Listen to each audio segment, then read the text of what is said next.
Good afternoon. Before I take your questions, just one element at the top. Not about Groundhog. Well, it is about Groundhog Day. It is about Groundhog Day, in fact. Matt, you stole my thunder, but Oh, sorry. today is Groundhog Day. And I raise that not only because it sounds like we're in store for 6 more weeks of winter, nor because, as some of you might allege, I stand up here every day and say the same thing over and over again. I say that as a way to note the fact that this is the 1-year anniversary of the resumption of the daily press briefing at the Department of State. We have literally been doing the same thing over and over again at the department every day. We're here in this room, and we're proud of that. We wouldn't have it any other way. As many of you will recall, it was a pledge of then candidate Biden, long before he was sworn in as president, to resume daily press briefings in his administration. And he made that pledge because it is so fundamentally important in any number of ways. Whether an ally, a partner, a competitor, or adversary, the world needs to know where the United States stands. Just as importantly, the American people deserve to know what their government is doing, what we are doing to protect and to promote their interests around the world, how we're confronting threats and seizing opportunities. That is, after all, why we're here. I also made the point exactly a year ago that the model we set here conveys well beyond our own borders. If the values of transparency and responsibility and accountability are going to be more than just buzzwords in our global engagement, we have to practice what we preach here at home. And we need an engaged, active press corps to hold our feet to the fire. A year later, I can say you all have lived up to your end of the bargain, perhaps too much so, done too good of a job. And I promised a year ago that we'd always seek to be transparent, accurate, and respectful. I hope that we too have lived up to ours. So 1 year down, many more briefings to go. With that, turn over to you, Matt. Okay, thanks. Yeah, 1 year down and what, 3 to go? Or two, or one? Whatever. Anyway, thank you. And just to note that, yes, it is appreciated that you're up here every day, or at least when you're in town, not on official travel, up here every day answering questions. Whether or not we like the answers or think that the answers are satisfactory or not is a different question. But Understood. at least you're taking them, so that's appreciated. Can I start with Ukraine once again? Speaking of Groundhog Day. So the Pentagon made its announcement this morning. I don't expect you to have any additional details about that. But then on that, but I'm just wondering if the Russian reaction to that deployment that was announced has been that you guys are escalating tensions. And I'm pretty sure I know what your response will be to that, but I'd like to get it anyway. And then secondly, your colleague at the White House just said that the administration is no longer going to refer to, or is no longer referring to, a potential Russian invasion as imminent, because that might send the wrong signal. And I'm just wondering, especially in the context of you saying that this is the year anniversary of getting up and telling us what the U.S. policy is, if was it a mistake to be calling it imminent in the first place? If you didn't really know, what was the point? Why were you describing this as something that could happen, at the snap of a finger? If now, was it what Putin said yesterday? What was it? Thanks. So thank you, Matt. Well, first on your first question. Look, I don't think anyone here is going to be surprised by the reaction you've noted of the Russian Federation. I mean, this is literally their playbook to turn the reality upside down. The metaphor we've used, that my colleague at the White House used, paraphrasing our boss here at the State Department, this is literally the fox claiming that it had no choice but to attack the hen house. This is, talk about Groundhog Day. Yeah, but it's actually in the fox's nature to attack the hen house. That's what foxes do. So maybe that's Is that a statement about the no. particular country? I just or- think it might be a poor analogy because the fox. Okay. You know. Well, I will let you choose your analogy, but I think you get the underlying point. And one other analogy, as it were, is our concern is this idea of Groundhog Day, because we have seen this before. We have seen something like this before, at least. It was 8 years ago, just about, when the Russians amassed troops on Ukraine's borders. The Russians engaged in misinformation, in disinformation, in propaganda, seeking to portray Ukraine as the aggressor. The Russians then took it one step further, manufactured pretextual provocation that they then cited as a means by which to aggress against Ukraine and to undertake an incursion into sovereign Ukrainian territory. So what we are doing, and my colleague at the Pentagon spoke to this at the orders of the president, these are about deterrent and defensive measures. These are measures that we have spoken to in broad strokes over several weeks, noting that given what we are seeing, the amassing of troops, the bellicose rhetoric, the history that is at play here, it is only prudent for us to take steps in the past several weeks to provide defensive security assistance to our Ukrainian partners. And we've done that at an unprecedented level that we've spoken to in some detail. And the president also made clear that both in the event of a Russian invasion and as a means to deter and to defend our allies on the eastern flank against broader aggression, we would be taking defensive and deterrent steps. And that is precisely what the Pentagon spoke to today. Many of these forces, as you heard, are already in the European theater. These are not permanent moves. They are precisely in response to the current security environment in light of this increasingly threatening behavior by the Russian Federation. These troops, as you all know, they are not going to fight in Ukraine. They are going to ensure the robust defense of NATO territory. That is something to which we have a solemn commitment under Article 5.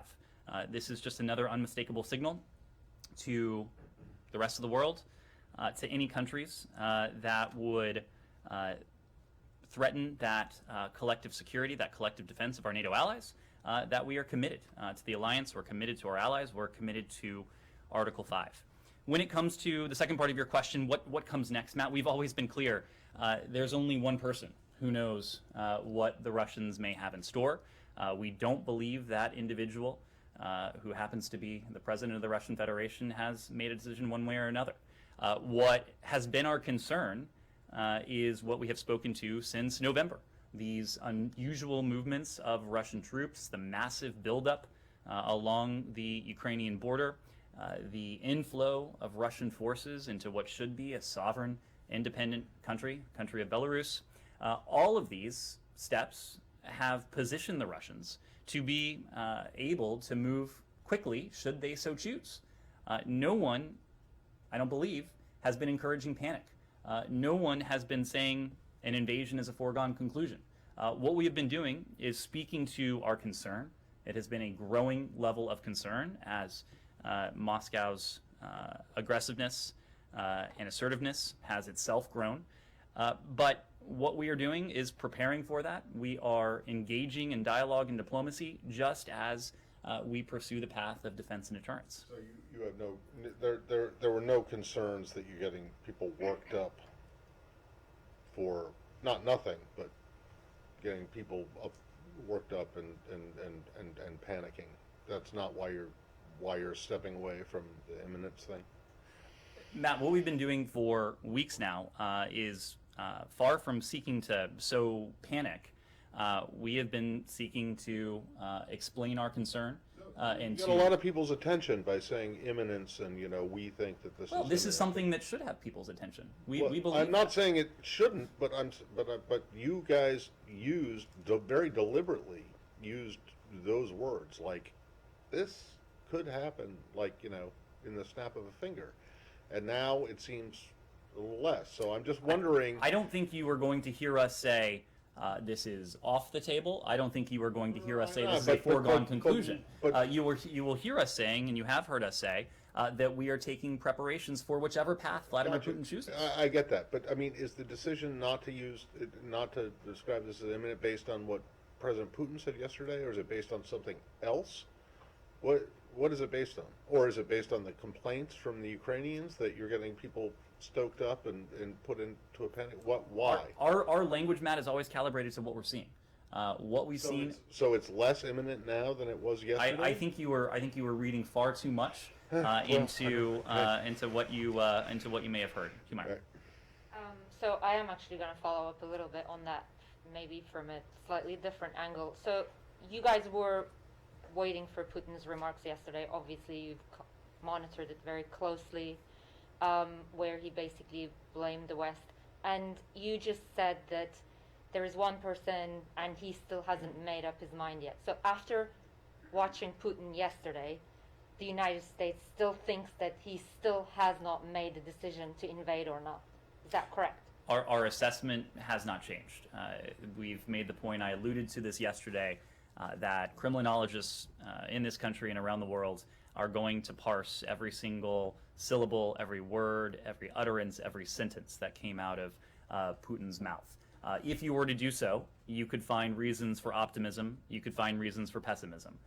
For our part, we are not optimistic, neither are we pessimistic. We're clear-eyed about the stakes. We're resolute in our determination to engage in diplomacy if we have a good faith partner on the other side, doing so in tandem with our partners and allies, just as we pursue simultaneously that path of defense and deterrence. So indulge me a little bit more. His comments were pretty defiant, and he accused the West of trying to lure him into war. You said we're not pessimistic, we're not optimistic.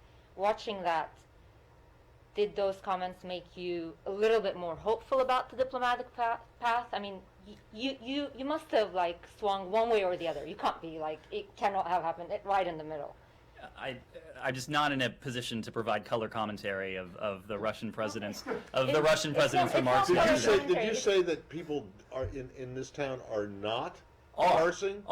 They are parsing every single word, syllable. I assume that is the case. So we've gone back to the Soviet reviewing stand school of analysis. I assume you're probably in fact are speaking to some of these people. I know some of you in this room are. But look, Humaira, this is the point. There are people here to acknowledge who are watching very closely and listening very closely to what the Russians are saying. We are in the position of knowing something that was confirmed in the Secretary's call with Foreign Minister Lavrov yesterday, that the Russians are preparing a written response to our non-paper. That is a response that will be reviewed and presumably approved by President Putin. That is a response that we assume will convey in detail, in writing, in specific language, specifically where the Russians are, what they are willing to engage in, what for them seems like a viable path, what doors may be closed. It remains our hope, as Foreign Minister Lavrov seemed to indicate yesterday, that there will be an opportunity following the receipt of that Russian response for further diplomatic engagement. We don't yet know the form. We don't yet know the timing. What we do know is that any further diplomatic engagement, which we hope occurs, will be done for our part in the closest of coordination with partners and allies. We hope it is done in good faith by the Russian Federation, but we'll be in a position to judge, and we'll be able to judge based primarily on one criterion, and that is if it takes place in a broader context of de-escalation. We can talk. There are no preconditions to talking, but this diplomacy is not going to go anywhere. It is not going to address our security concerns. It is not going to address the concerns of the transatlantic community, that is to say our allies and partners on the other side of the Atlantic, and it won't address the stated concerns of the Russian Federation if it doesn't take place in this broader context of de-escalation. Did you have any indication over the past 24 hours when that response might be coming from the Russians? No, there has been, we don't have anything additional to add beyond what we said yesterday in the aftermath of the call. Yes, Michelle. There are reports that Russian mercenaries are leaving Central African Republic. These are the Wagner mercenaries, and perhaps headed to Ukraine. I'm wondering if you can tell me anything about that. Is that something that you're seeing? I don't have anything to add on those reports. We've made our position on Russian mercenaries in Africa well known. These are forces that tend not to improve the security situation, and on the other hand, tend to leave countries less stable, poorer, more prone to violence. These are not constructive forces or elements, but I don't have anything to add in terms of reports that they may be moving to other theaters. Like Iraq or Afghanistan? Or Kylie. I'm just wondering how the lack of substantial progress on the diplomatic side impacted the decision today to send more U.S. troops to Europe. Kylie, we've made the point that we're going to do these things simultaneously. Until and unless we see a de-escalation, until and unless we see an indication that Russia's preparations for potential aggression have stopped and have been rolled back, it is only prudent for us to continue to take steps in the vein of defense and deterrence. That's what we'll continue to do. That's what we've been doing for several weeks now. And so even if Russia starts to engage in a more substantive way, and the ideas you guys have put on the table, that won't in any way impact the presence of U.S. troops in the future in European countries. I will let my colleague at the Pentagon speak to this in greater detail, but our presence, our force posture around the world is calibrated to the security environment that we face.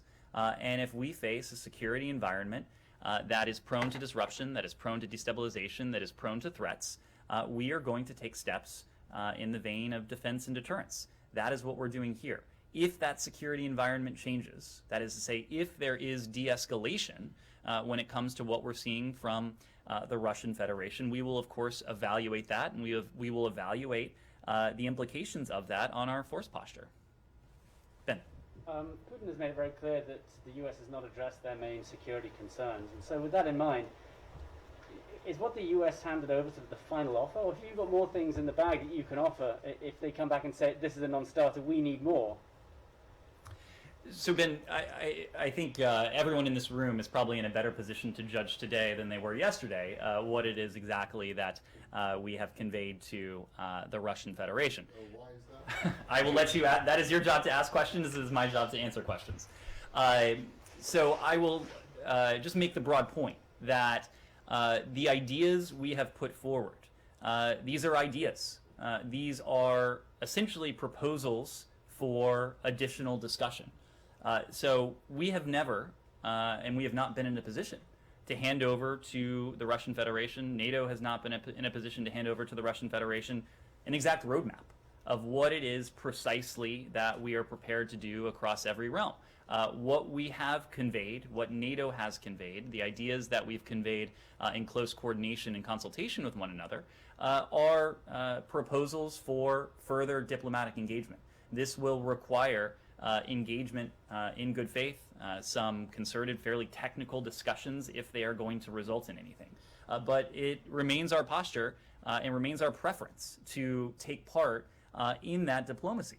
One, because it has the potential to redound positively on our security concerns, on the concerns of our European allies and partners, but also to address what the Russians have put on the table. And two, if it were to take place in the context of de-escalation, it would certainly seek to mitigate some of the tensions, some of our concerns that we've seen with this massive buildup of Russian forces around Ukraine and in Belarus.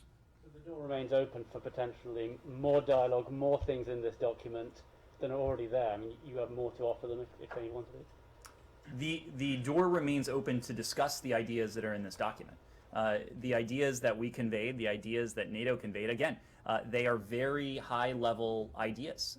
Those ideas are not spelled out in terms of what it would look like in practice, how it would be executed, the reciprocity that would need to be entailed for each of these steps. What we've said very clearly is that's something we wish to continue to discuss, but it needs to be a discussion that takes place in the context of de-escalation if it is to work. Connor. The French president has had 2 calls with Vladimir Putin in the last week. The Italian president had a call yesterday. Boris Johnson today. Has the State Department gotten readouts from these governments of their engagements with the Russians? So I would make a couple points on that.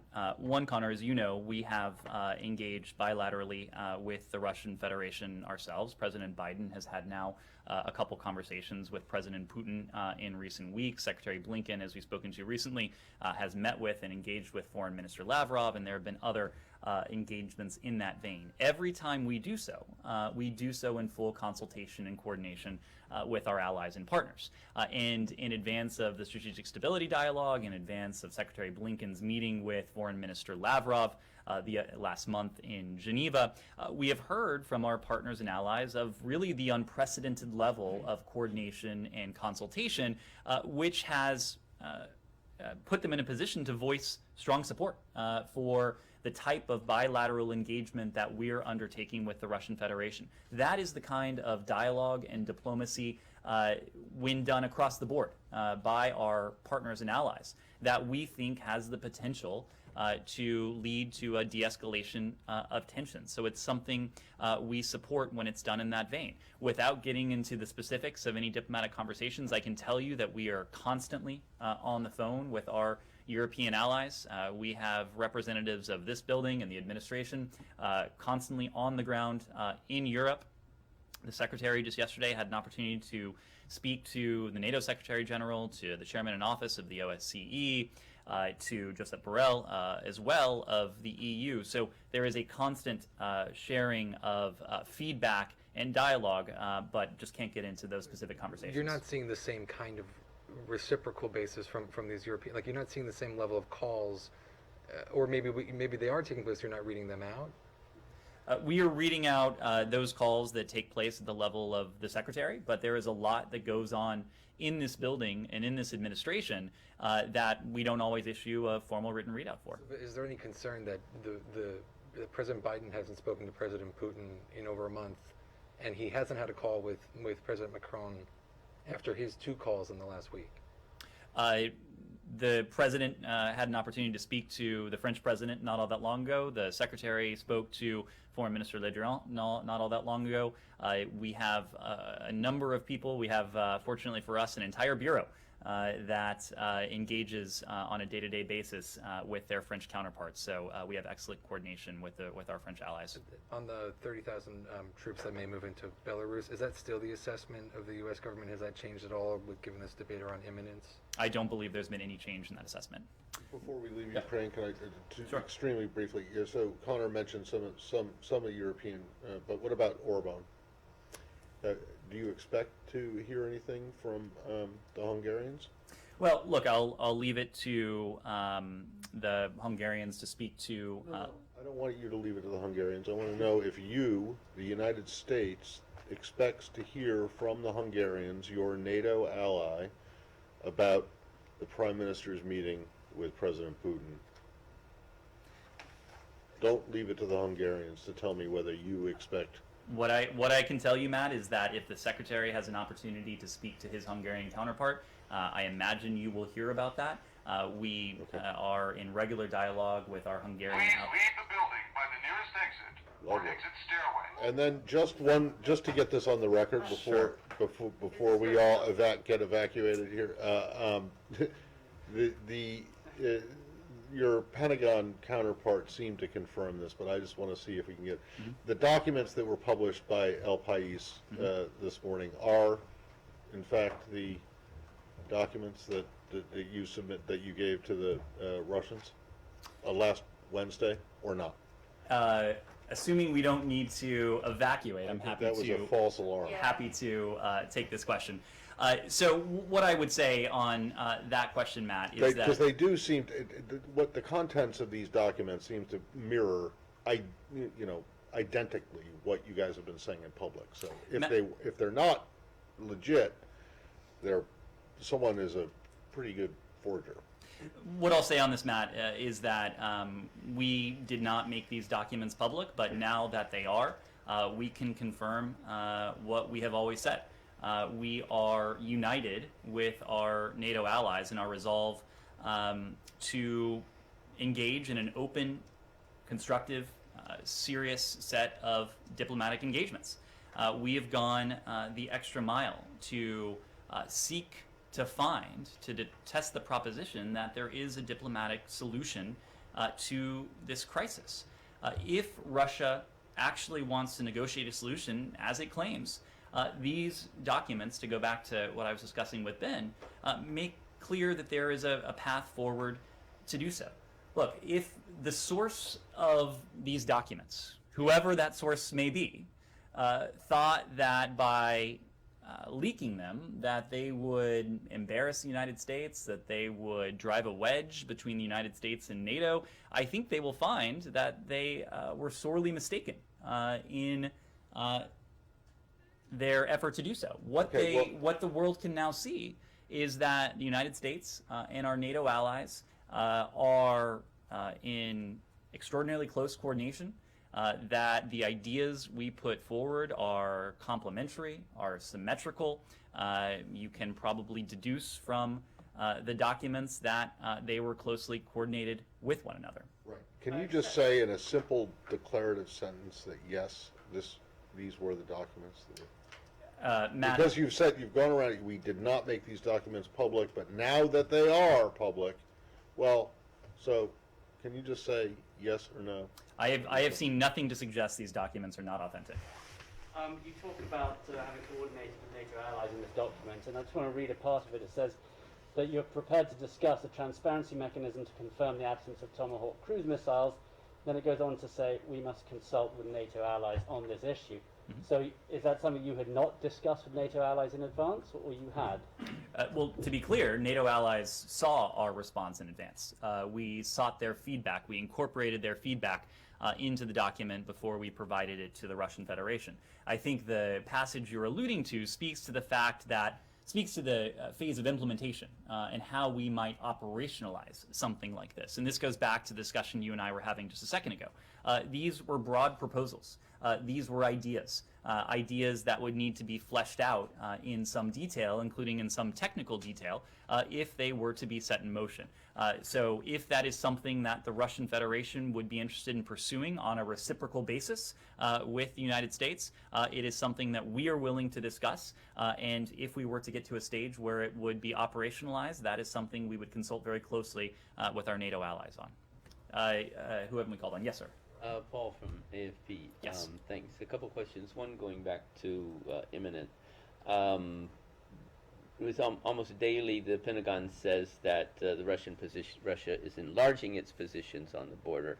That suggests the threat is growing.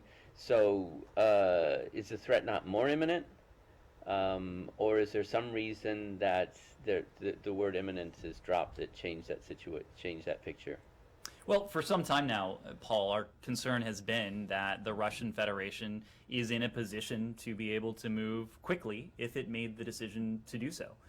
With the amassing of forces along Ukraine's borders, with the dispatch of troops and forces into Belarus, the Russian Federation has, for some time now, been in a position to move in a very dangerous and destabilizing way if that decision were made. Okay. Then, after these calls with President Putin and discussions, is it possible? Is it right that maybe NATO allies and Ukraine have asked the U.S. to drop the word imminent because it's kind of provocative? Did you do this in response to allies? Everything we have done has been in the vein of defense and deterrence, if not diplomacy and dialogue. Our rhetoric, as opposed to what we are hearing from the other side of the Atlantic, far on the other side of the Atlantic, has been in the vein of defense and deterrence, diplomacy, and dialogue. We have not sought to do anything, whether it is in terms of our actions or our rhetoric, to ratchet up tensions, and actually to the contrary. But We have sought. after speaking with Putin, these talks with Putin by NATO allies, this comes. Is this in response to requests from allies to tone it down? We coordinate with our allies and partners on a daily basis on everything from our actions to our rhetoric. I don't have anything to add to that, but we have simply been describing in accurate terms what it is we are seeing and the steps that we have been taking in response to that on a defensive and deterrent basis. Okay, one other Yep. thing. Can I? Is that from what I understood, you said before the ball is in Russia's park in terms of responding to the letters from the West, and you said it has to go to President Putin to respond. Given the discussions that NATO allies have had with Putin and that he's going to Beijing, what do you think hearing that he might respond after he goes to Beijing? Within a day, within 2 days? When's the next move going to happen? So just to be clear, I was relaying what we had heard from the Russian Federation. It was conveyed to Secretary Blinken yesterday by Foreign Minister Lavrov that a written response would be forthcoming. It would have carry the imprimatur of President Putin, and we would be in receipt of it. We didn't receive a time frame, but when the Russians are ready and prepared to send it over, we'll be ready and prepared to evaluate it. Will. Yeah, I just wanted to ask about the Minsk process. Russia's ambassador to the UN mentioned both during the Security Council debate and yesterday when they took over the presidency, the Security Council, that pointed out that Ambassador Thomas Greenfield didn't mention the Minsk process while the other Security Council members did during the debate. Does the U.S. still see the Minsk II agreement as any kind of a roadmap or a peace plan, or is that something that you think has moved on, is not the best blueprint for the way? No, we absolutely do. We have encouraged full implementation by all parties of the Minsk agreements. The fact remains that one party to these agreements has been responsible for the vast majority of violations, but all parties need to adhere to the Minsk agreements as a way to de-escalate tensions, especially in this environment. That's precisely why we have continued to support the Normandy format as a means by which to discuss how all parties might be in a position to fully adhere to the agreements. Quick one on sanctions. The U.S. has talked about massive sanctions and sanctions that would start at the top and go down, but don't you have to calibrate the sanctions to some degree? There's debate in Congress, there's debate among allies about whether the most severe financial sanctions, cutting off, the top Russian banks or the entire Russian financial system, would be something that it would make sense to use even at the beginning. Is that a debate in this administration, whether it makes sense for the U.S. as the kind of guarantor and custodian of the world financial system to some degree to make, to do something, starting literally at the top with cutting off an entire nation's financial system if Russia goes into Ukraine? Well, if you're talking about an invasion, we have been very clear that any renewed invasion would be met with a swift, severe, and united response from the United States and our allies. We have made no bones about that, neither have our allies and partners, including in the formal statements that have emanated from the European Commission, from NATO, from the G7, and from countries on a bilateral basis. The point we have made is that the stakes here and the precedent here could not be more important because we are talking about were the Russians to invade Ukraine, an assault on the core principles that for some 70 years have undergirded the rules-based international order, that has enabled unprecedented levels of stability, security, and prosperity, not only in Europe but around the world. So the fact is that not only are we in a position to enact these swift, severe sanctions, we are ready to, given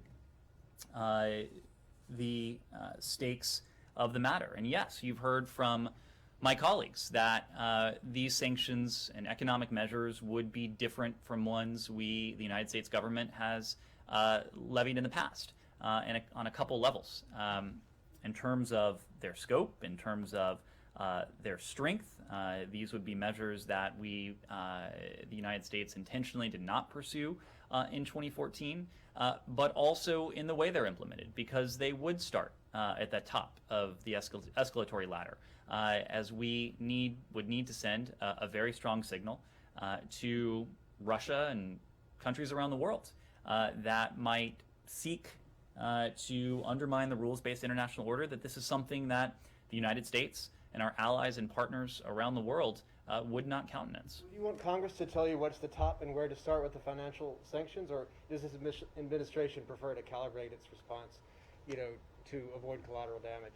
We prefer to continue collaborating and coordinating with Congress very closely, because one of the most important things we can do, and one of the most important things we have done, is to send a message to the Russian Federation that the United States is solidly against and would stand against what Vladimir Putin might have in mind. The United States is united, regardless of political party, regardless of political stripes, and we've seen that message be conveyed. There have been bipartisan congressional delegations that have gone to Ukraine. We have seen bipartisan members of Congress, House and the Senate, speak out very clearly and forcefully, supporting what the administration is doing, but also echoing the admonitions that any Russian invasion of Ukraine would be met with a strong, swift, and united response. Follow up quickly on the Minsk agreement thing. You said again that you want full implementation, but Alexei Danilov, Ukraine's security chief, said yesterday in an interview with the Associated Press that fulfilling those obligations, that fulfilling the Minsk agreements, would mean destruction for Ukraine, and he said it was impossible for them to do so. Do you have any response to that? Why is he wrong that it would destroy the country? The Minsk agreements, and we've heard this from Ukrainian leaders as well, they do provide a blueprint that would serve to de-escalate tensions. The fact is that one party is primarily responsible for most of the violations, and that's the Russian Federation. But the Minsk agreements as a whole were negotiated in good faith. They were signed onto by the parties, and we continue to believe, along with our European allies and our Ukrainian partners, that they do provide a blueprint to de-escalate tensions. Yes? Kim Dozier. I wanted to change subject for a minute. So I understand the Senate Foreign Relations Committee is holding a classified hearing today on Afghanistan. So I wanted to give you a chance to give us an update on Afghan evacuees. Not just the American citizens, legal permanent residents, and those who've already had approved SIV applications, but the would-be evacuees are still stuck inside Afghanistan, who can't start their P1 or P2 process until they physically leave the country.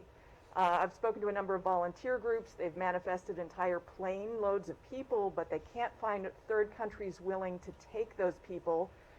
And those third countries, according to diplomatic go-betweens, have said the State Department has actively discouraged them from taking these Afghans. So I want to hear your take on that, and do you encourage other countries to allow these people in so that they can be processed?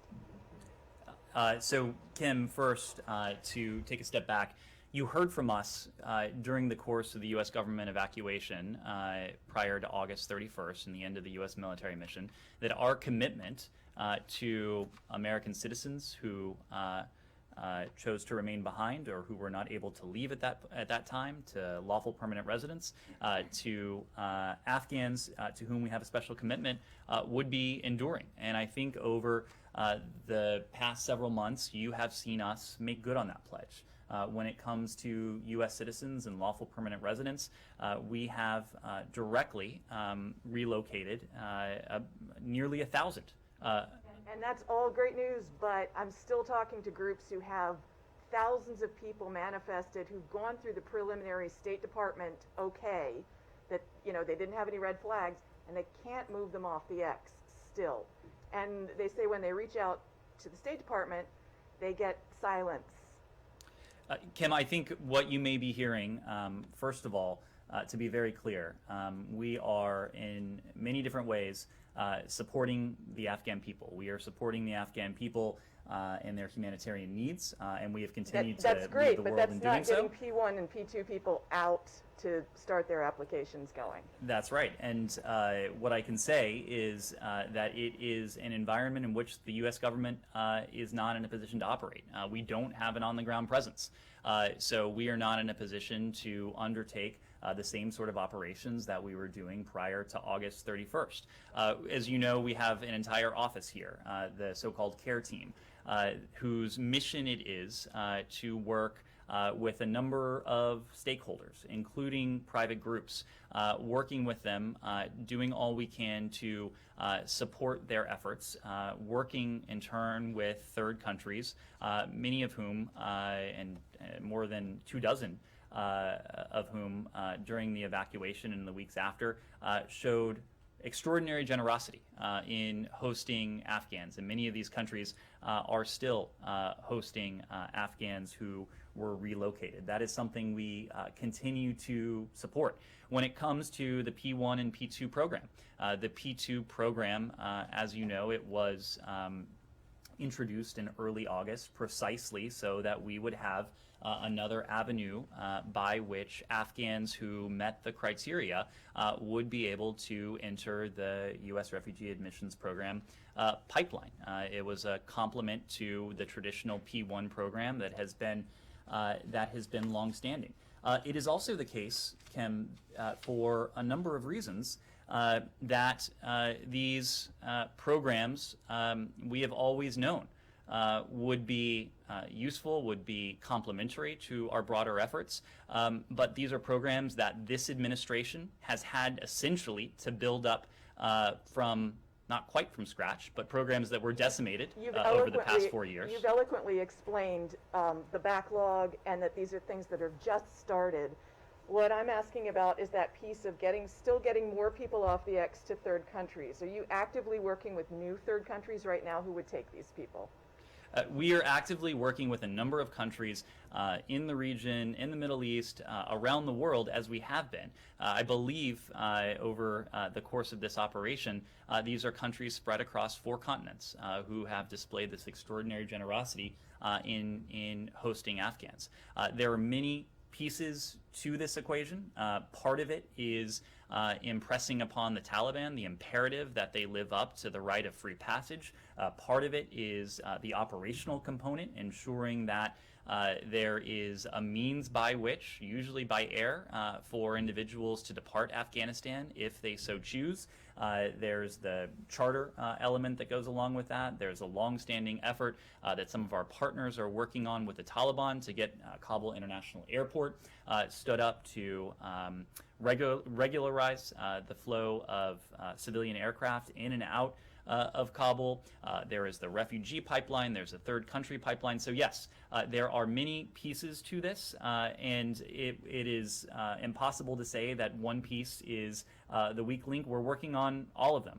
We're working on all of them because we have a commitment to American citizens, to lawful permanent residents, to Afghans to whom we have a special commitment, Afghans who primarily have worked for us over the years, but also we do have these so-called P1 and P2 programs as part of the U.S. Refugee Admissions Program that this administration has prioritized. In the case of the P2 program, it's a program that we specifically stood up, knowing the needs of the Afghan people. I say all of that not wanting to discount what it is that we are doing as the world's humanitarian leader for Afghanistan to support those many Afghans, millions of Afghans, who remain in Afghanistan and who are in need of nutrition, in need of shelter, in need of the provision of health care and other basic human needs. Those Afghans are Afghans who are also benefiting from the generosity of the American people, but who are also benefiting from our leadership on the world stage, encouraging countries around the world to raise their ambition when it comes to humanitarian donations, when it comes to what they are doing on behalf of the Afghan people on a financial basis, but also on a political basis, to make very clear to the Taliban that there needs to be unhindered humanitarian aid and access, that they need to respect the basic human rights of the Afghan people, and they also need to respect the commitment they have made, to your point, to allow safe passage and freedom of movement for Afghans who do wish to leave the country. And of course, you did get women partially back to school today? This is something that we have been pressing for. I know that there have been various statements made by the Taliban. What we'll be watching for are the actions and the follow-through when it comes to the rights of women, the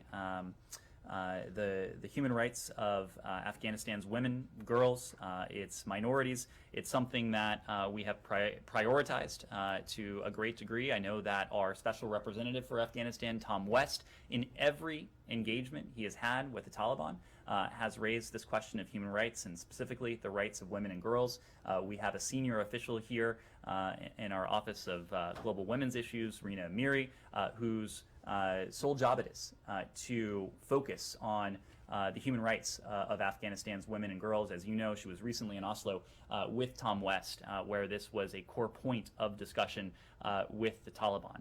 The Taliban are under no illusions about the priority we attach to this issue, the priority we have attached and we will attach going forward. Yes? Also newspaper. Your colleague at the Pentagon announced some military support to the UAE in response to the recent Houthi attacks. What can the State Department politically offer, since the President Biden promised to hold the Houthis accountable? And I have another question, but after your answer. What kind of security assistance can we offer? The military support.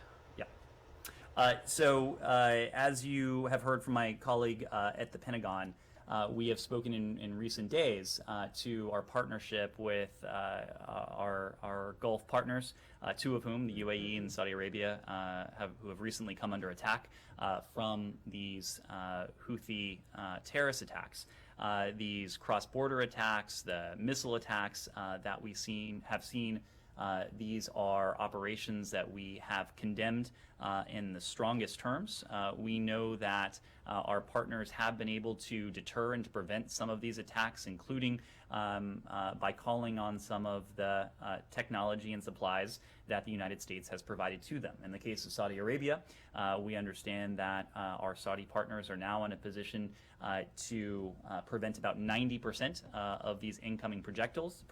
Of course, we want to raise that to 100%, and we're committed to working with the UAE and Saudi Arabia to help them bolster their defenses. We're doing that through security cooperation, through arms transfers, defense trade exercises, training, and exchanges. And those exchanges are in terms of security and defense, but also in terms of human rights and the protection of civilians, including civilian harm mitigation.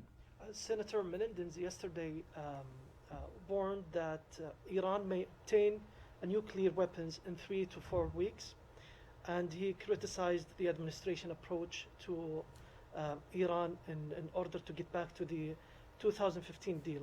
What's your assessment in that period of time, and what is your next move in Vienna negotiation? Well, you heard from one of my colleagues just the other day about our concerns that Iran has made in terms of its nuclear program.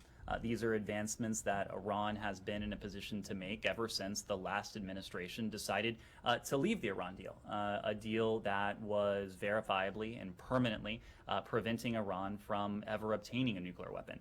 When the Iran deal was fully implemented, the so-called breakout time to which you refer was 1 year.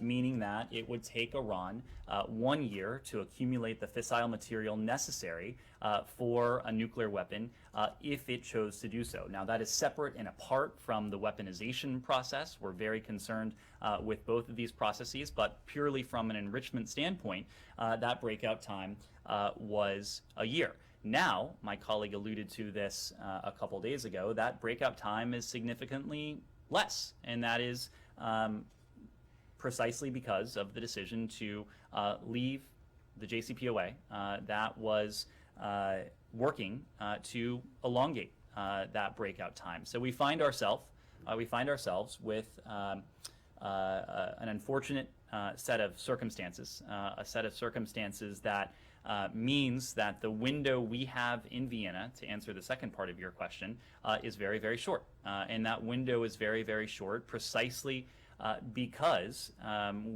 once Iran reaches the point where its nuclear advances have obviated the non-proliferation benefits that the JCPOA conveyed, that's a point at which it will no longer make sense from our national security interests and the national security interests of our allies and partners around the world to pursue a mutual return to compliance with the JCPOA, and we'll have to pursue another course. Yeah, just to be clear, the reason that the breakout time is less than a year now isn't because of anything that any U.S. administration did. It's because the Iranians decided to No. Hold on a second. The Trump administration pulling out of the deal didn't force Iran to do anything. They've done it on their own. Right? The reason the breakout time can be measured in weeks instead of months is precisely because Iran did not feel encumbered by the deal that the previous administration chose to abandon. You can attribute motive, but they could have done it anyway, regardless. But anyway, they couldn't have. If they did, there would have been severe consequences, as you know. Right, severe consequences similar to the sanctions that the Trump administration put on them, which didn't stop them from doing it anyway. But that's not. I don't want to get into that. Can I get? I just need to. Okay, we need to wrap up shortly. Yes, so exactly. We have not taken a question. I've got two Africa ones, but they're we do need to yes please. Thanks. Can I follow up with a few Yemen questions? Friday will mark a year since President Biden announced he was cutting certain support for the coalition while promising to step up diplomacy to end the war. I'm wondering first if you can reflect on a year out whether you believe this administration's diplomatic approach to Yemen is working.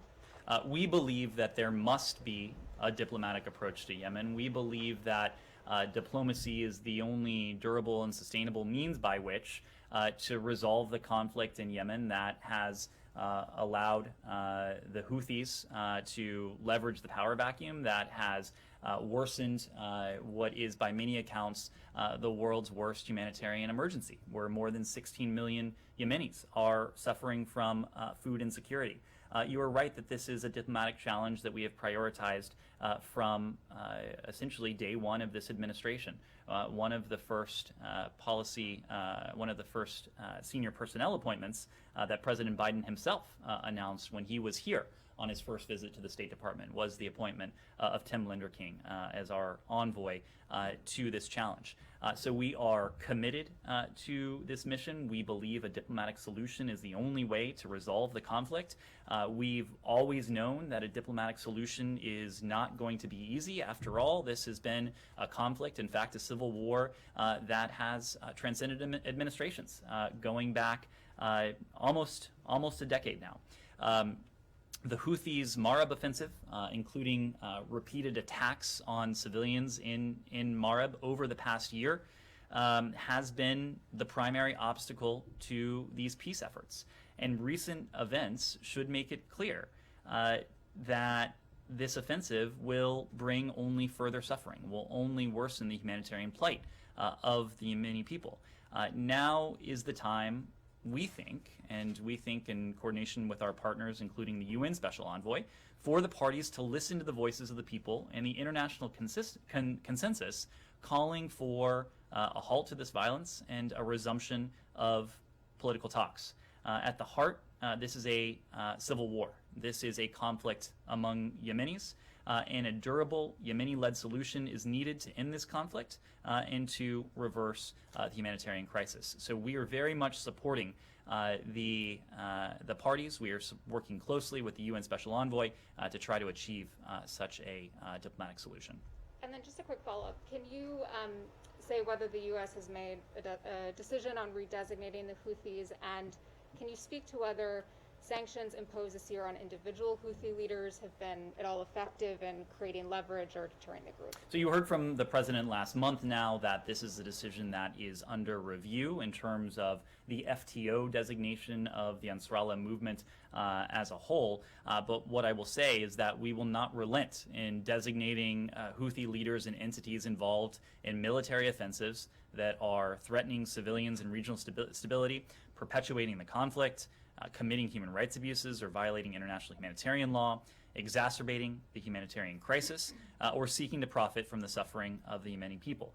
We've taken a number of such actions, including in recent weeks and months alone, and I suspect we will be in a position to take additional action given the reprehensible attacks that we've seen emanate from Yemen, from the Houthis in recent days and weeks. Connor. Quickly follow up on Yemen. You condemned those attacks from the Houthis. You condemned their Marib offensive. Would you take this occasion to condemn the Saudi coalition strikes in the last week and a half, including the one that appeared to take out Yemen's internet connection, the other that killed scores of Yemenis in a prison, including several migrants? Connor, we issued a statement in the Secretary's name on this just several days ago, and we made a point that the escalation in violence, including the attacks that have emanated from the Houthis and the deaths of potentially civilians and non-combatants, it is something that we are deeply concerned about. Concerned, though, but you've condemned specifically these things from the Houthis. Do you condemn these kinds of Well, I think you have to distinguish them. One is an intentional effort to target civilians and civilian infrastructure in a third country. Another is an effort to take on a threat that our Emirati and Saudi partners face from the Houthis. So I think you have to distinguish these on an analytic level. But in our engagement with our partners, we continue to stress the need to prevent civilian harm, the need to protect civilian life. In these operations, we've also taken steps to end our support for our offensive support to the coalition, but we continue to engage our partners on this. That phrase, though, deliberately targeting civilian infrastructure, could equally be applied to the airstrike that took out Yemen's internet connection.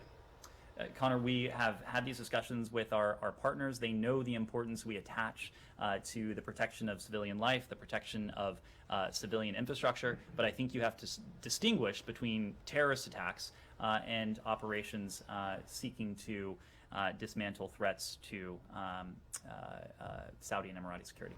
Just to super quickly go back to Ukraine, because Connor's question made me remember about Turkish President Erdogan is going to Ukraine tomorrow. Do you guys find that useful? I realize that you have been in touch with a number of European leaders about Ukraine, but there hasn't been the same amount of traffic with Turkey, which has offered to mediate this crisis. They have a complicated relationship with Russia, but also selling drones to Ukraine. Do you find this trip useful?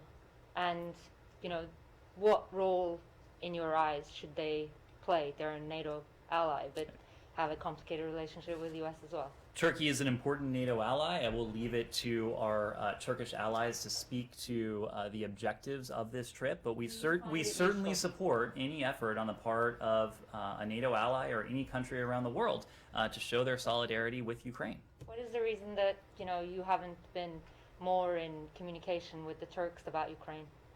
I think is it because of the strained bilateral relationship? You will have seen that in every engagement we have had, including our recent engagements with the Turks, we have raised Russia. We have raised Russia and Ukraine.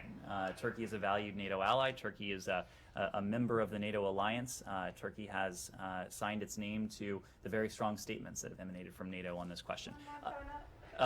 We need to wrap up very quickly here. Yes, sir. I haven't taken a question. I'll move to India. So, Indian opposition leader Rahul Gandhi, he made a remark in the Indian Parliament today, stating that it is due to Prime Minister Narendra Modi's ineffective foreign policies that Pakistan and China are closer than ever. Does the State Department agree with that assessment? I will leave it to the Pakistanis and the PRC to speak to their relationship. I certainly would not endorse those remarks. Okay, and follow up to that. Why do you think Pakistan is working so closely with China? I mean, do you think they feel abandoned by the U.S.?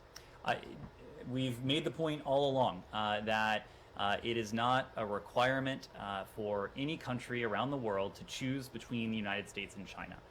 It is our intention to provide choices to countries when it comes to what the relationship with the United States looks like. And we think partnership with the United States conveys a series of advantages that countries typically would not find when it comes to the sorts of partnerships that, partnerships may be the wrong term, the sorts of relationships that the PRC has sought to have around the world. Pakistan is a strategic partner of the United States. We have an important relationship with the government in Islamabad, and it's a relationship that we value across a number of fronts. What's the State Department's guidance to U.S. athletes who want to express any opposition to China's human rights abuses while they're in Beijing for the Olympics?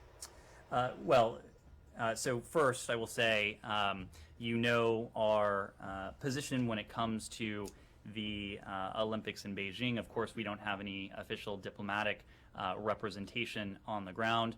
We've also made clear we were not and are not coordinating a global campaign regarding participation in the Olympics.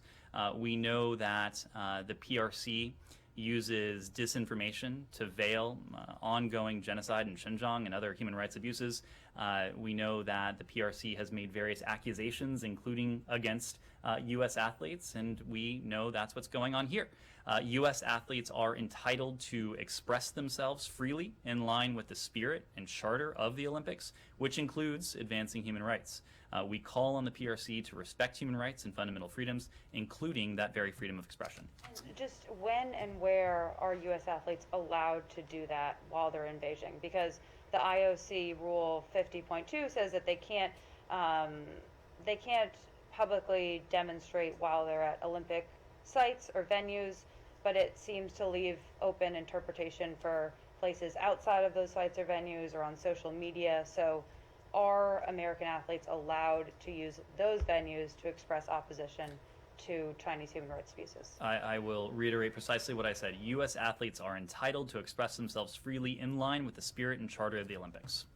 Can I just say, do you have any more specificity on the Burkina Faso situation in terms of the amount of aid that you have put on pause, whether a decision has been made about whether it was a coup or not? And then also, I'm just wondering if you have an update on Guinea-Bissau. I don't have an update in terms of our provision of aid to the government of Burkina Faso. As you and I discussed yesterday, we have put a pause on most of that assistance that was going. Can't tell me how much. I cannot. Okay. Very quick last question. Yes. 3,000 U.S. troops that are being deployed to Europe. That's a U.S. deployment. Why not wait till NATO activates its defense forces? As we said, we can and will do both. So you heard from my colleague at the Pentagon that this is, as you said, a U.S. deployment. This 3,000 service members that you noted is separate and apart from the 8,500 U.S. service members who are at a heightened state of readiness and who can be called upon by a decision by the North Atlantic Council. Thank you all very much.